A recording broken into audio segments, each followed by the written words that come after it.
നമ്മളെപ്പോലെ ഇതിനേക്കാൾ ഏറെ എന്നൊക്കെ പറയാൻ പറ്റും ഒരു വിഭാഗം ഈ സദസ്സിൽ വരാത്ത ആളുകളുണ്ട്.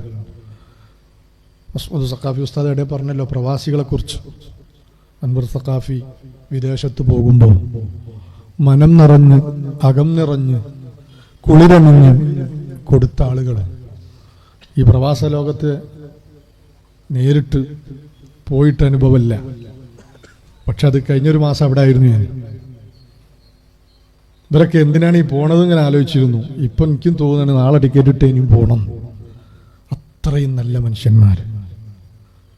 പ്രവാസികൾ എന്തുകൊണ്ട് എല്ലാവരും സ്വീകരിക്കുന്നു സൽക്കരിക്കുന്നു ഞാനിങ്ങനെ പലപ്പോഴും അന്തം വിട്ട് ചിന്തിക്കാറുണ്ട്. അവിടെ ചെന്നാൽ എല്ലാവരും സ്വീകരിച്ചിട്ട് തല്ലുകൂടുകയാണ്. നമ്മളെ റഷീദ് ഹാജി എന്നോട് പറഞ്ഞു, എങ്ങനെയെങ്കിലും വരാൻ പറ്റിയാൽ അൽഖമർ നിങ്ങൾ എത്തുമ്പോൾ ഞാനവിടെ എത്തും. ഒരു ദിവസത്തെ ചെലവ് അദ്ദേഹം ഏറ്റെടുത്തിട്ടുണ്ട്. അദ്ദേഹത്തിൻ്റെ റൂമിൽ ഞാൻ പോയിരുന്നു. അൽഹംദുലില്ലാ വലിയ സൽക്കാരം. അദ്ദേഹം തന്നെ, ഫാമിലി അവിടെ ഇല്ല. ഞാൻ അദ്ദേഹം ഇങ്ങനെ സൽക്കരിക്കുമ്പോൾ സത്യം പറഞ്ഞ എൻ്റെ നെഞ്ഞിങ്ങനെ പെട്ടഞ്ഞു. അവസാനം ഞാൻ അദ്ദേഹത്തോട് അത് പറഞ്ഞു. അദ്ദേഹം തന്നെ ഭക്ഷണം കൊണ്ടുവന്ന് അദ്ദേഹം തന്നെ മേശെടുത്ത് വലിച്ചിട്ടു. അദ്ദേഹം തന്നെ പ്ലേറ്റും പാത്രങ്ങളൊക്കെ എടുത്തു വെച്ച് സുപ്ര വിരിച്ച് ഭക്ഷണം വിളമ്പി കഴിപ്പിച്ചു. ആ സുപ്രൊക്കെ മടക്കി വെച്ചു. ആ പ്ലേറ്റ് എടുത്ത് കഴുകി വെച്ചപ്പോൾ ഞാൻ ചോദിച്ചു, ഇത് വീട്ടിലായിരുന്നെങ്കിൽ നിങ്ങളൊരു ക്ലാസ് കഴുകുമായിരുന്നു എന്ന് ഞാൻ ചോദിച്ചു. അപ്പൊ അദ്ദേഹം എന്നോട് ചിരിച്ചു. അത് പ്രവാസ ലോകത്തുള്ള പ്രവാസികൾക്ക് മാത്രമുള്ളൊരു ഹൃദയമാണ്. ഷിരാജ് നിങ്ങൾക്കൊക്കെ പരിചയമുണ്ടല്ലോ, ഇവിടെ മുന്നിൽ നിറഞ്ഞു നിൽക്കുന്ന ആളാണ്. അൻവർ സഖാഫിയുടെ അമ്മോശന്റെ റൂമിലായിരുന്നു ഞാൻ ഒരുപാട് ദിവസം. ഇവിടെ അദ്ദേഹം ആരാണെന്ന് നിങ്ങൾക്കൊക്കെ അറിയാം. പക്ഷേ പ്രവാസ ലോകത്ത് അവരൊക്കെ കഴിഞ്ഞുകൂടുന്നതും പ്രവർത്തിക്കുന്നതും ചെയ്യുന്നതൊക്കെ കണ്ടപ്പോൾ അത്ഭുതം തോന്നിപ്പോയി. വെറുതെ അല്ല, പ്രവാസികൾക്ക് വേണ്ടി ദുആ ചെയ്യുമ്പം ഷെയ്ഖുന ഉസ്താദ് അവർകൾ പലപ്പോഴും കണ്ണിൽ നിന്ന് വെള്ളം ഇങ്ങനെ ചാടിക്കുന്നത് പലപ്പോഴും ഞാൻ നോക്കിക്കണ്ടിട്ടുണ്ട്. ഇന്ന് പ്രവാസികളെ കുറിച്ച് പറയുമ്പോൾ അവരെ കൂടെ ഒരു മാസം ചെലവഴിച്ച എനിക്ക് അവരെക്കുറിച്ച് മണിക്കൂറുകൾ പറഞ്ഞാൽ തീരാത്ത മാറ്ററുകളുണ്ട്. അള്ളാഹു നമ്മുടെ എല്ലാ പ്രവാസികൾക്കും അള്ളാഹു ഖൈറും ബറക്കത്തും നൽകട്ടെ. അള്ളാഹു ഇസ്സത്ത് നൽകട്ടെ. വിഷമിക്കുന്നവർ, ജോലിയില്ലാത്തവർ, ശമ്പളം കിട്ടാത്തവർ, കിട്ടിയ പണം കുടുങ്ങിയവർ, അവരും നമ്മളൊരു ദൗത്യമായിട്ട് ചെല്ലുമ്പോൾ നിങ്ങൾ പോകല്ലി, നമ്മളെ വക ചെറുതാണെങ്കിലും എന്ന് പറഞ്ഞിട്ട് വലിയ സഹായം ചെയ്യുന്നു. പ്രവാസ ലോകത്ത് പോയപ്പോൾ വളരെയധികം സഹായിച്ച ആളുകൾ. ഞാൻ പോയത് കോഴിക്കോട്ട് വരുന്ന ഉസ്താദിൻ്റെ പേരിൽ വരുന്ന Sheikh Abubakar tower, A P ഉസ്താദിൻ്റെ പേരിൽ വരും. ആ ടവറിൻ്റെ പേരെങ്ങനെയാണ്, അല്ലെങ്കിൽ നമുക്കങ്ങനെ ഷെയ്ഖ് അബൂബക്കർ ടവർ എന്ന് പറയാനുള്ള നാവിന് ശക്തിയില്ല. ഉസ്താദിൻ്റെ പേര് അങ്ങനെ അതിൻ്റെ മുകളിൽ വരും, അത് പറഞ്ഞെന്ന് മാത്രമേ ഉള്ളൂ. അല്ലാതെ ഉസ്താദിനോടുള്ള അദബുകേടിൽ പറഞ്ഞു പോയതല്ല. അപ്പോൾ അതിൻ്റെ ആവശ്യാർത്ഥം പോയതായിരുന്നു. അൽഹംദുലില്ലാ ഒരുപാട് മുഅ്മിനീങ്ങൾ ഒരു ഉറുപ്പിക കണക്ക് പറയാതെ ചോദിച്ചിട്ട് തന്ന ആൾക്കാർ. ഉസ്താദ് നിങ്ങളൊന്ന് തൊള്ളോണ്ടൊരു സംഖ്യ പറയാം, ആ സംഖ്യ കൊടുത്തോളാന്ന് പറഞ്ഞിട്ട് ഞാനൊരാളോടും സംഖ്യ പറഞ്ഞിട്ടില്ല. അവസാനം പോരുന്ന സമയത്ത് ഒരാൾ, ഞാൻ വണ്ടി കയറുന്നത് വരെ പറഞ്ഞു, അങ്ങോട്ട് പോരുന്ന എയർപോർട്ടിലേക്ക് പോരുകയാണ് രാവിലെ 11 മണിക്ക് കഴിഞ്ഞ ഞായറാഴ്ച. സുബൈക്ക് വന്നിരുന്നിട്ട് അയാൾ പറഞ്ഞു, നിങ്ങൾ തൊള്ളോണ്ടൊരു സംഖ്യ, എനിക്കറിയാതെ കുറച്ച് കഷ്ടപ്പാടുള്ള ആളാണ്.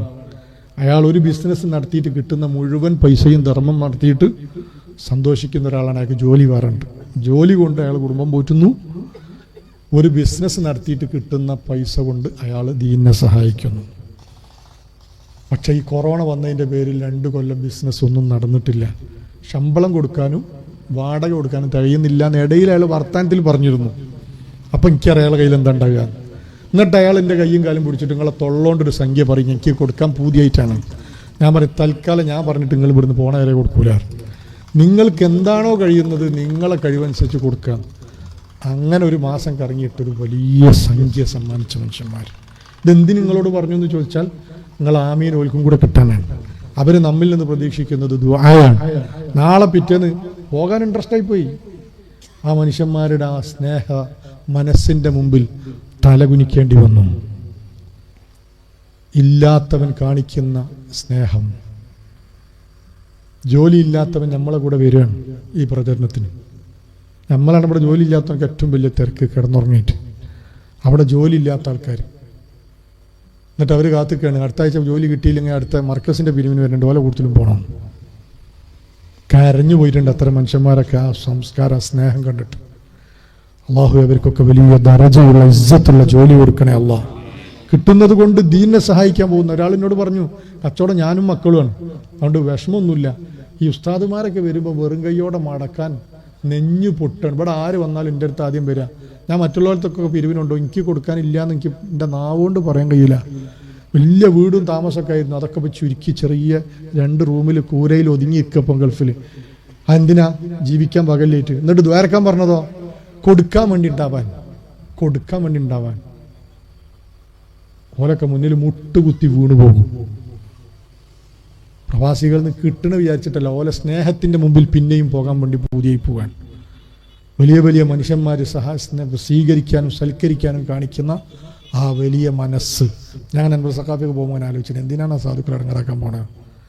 കോഴിക്ക് ബറ്റിട്ട് കൊടുക്കണ പോകുമ്പോൾ പിന്നെയും പറയണതാ ബറ്റി ബാബാ എന്ന് പറഞ്ഞിട്ട് ഇട്ടെടുത്തിട്ട് പറഞ്ഞേക്കണേ, പിന്നെയും ചെല്ലാൻ. അവരെ കഷ്ടപ്പാടൊന്നും അവരെ മുമ്പിൽ ഒന്നുമല്ല. ഇവിടെ തരുന്ന ആൾക്കാരെ വെച്ച് കണക്കൂട്ടുമ്പോൾ ഇവിടെയൊക്കെ എത്ര വലിയ പൈസക്കാരുള്ളത്. അവിടെ പാവങ്ങളെ രാവും പകലും അധ്വാനിക്കുന്ന മനുഷ്യന്മാർ. നിങ്ങൾ പ്രവാസികൾക്ക് വേണ്ടി ഒന്നും തീർക്കണം.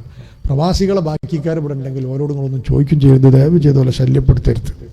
പാവങ്ങളാണ്, വരുന്ന സമയത്ത് അത് വേണം ഇത് വേണമെന്നൊന്നും പറയരുത്. അവർ തരുന്നുണ്ടെങ്കിൽ നിങ്ങൾ മുണ്ടാത്ത സന്തോഷത്തോടെ വാങ്ങിയിട്ട് കൊടുക്കുന്ന നല്ലോണം പള്ളർച്ചു ദ്വാരുന്നോടത്തോളി. അതിൻ്റെ ഇടയിൽ വാപ്പ തെറ്റി, ഉമ്മ തെറ്റി, ഭാര്യ തെറ്റി, ഏട്ടൻ തെറ്റി, അളയൻ തെറ്റി, അഞ്ചൻ തെറ്റി എന്ന് പറഞ്ഞ് കരയുന്ന മനുഷ്യന്മാർ. ഒന്നും ചെയ്യാൻ പറ്റാതെ അപ്പുറപ്പുറം കുത്തുകേട്ട് മരവിച്ച് നിൽക്കുന്ന പ്രവാസികൾ. അവരായി തരുന്നത് ഇവിടൊക്കെ. അള്ളാഹു അവർക്ക് വലിയ സമാധാനം കൊടുക്കട്ടെ, വലിയ സമാധാനം അള്ളാഹു കൊടുക്കട്ടെ, വലിയ സന്തോഷം അള്ളാഹു അവർക്ക് കൊടുക്കട്ടെ. സഹായിച്ചതിന് 100 ഇരട്ടി റഹ്മത്ത് അള്ളാഹു ഏറ്റി കൊടുക്കട്ടെ.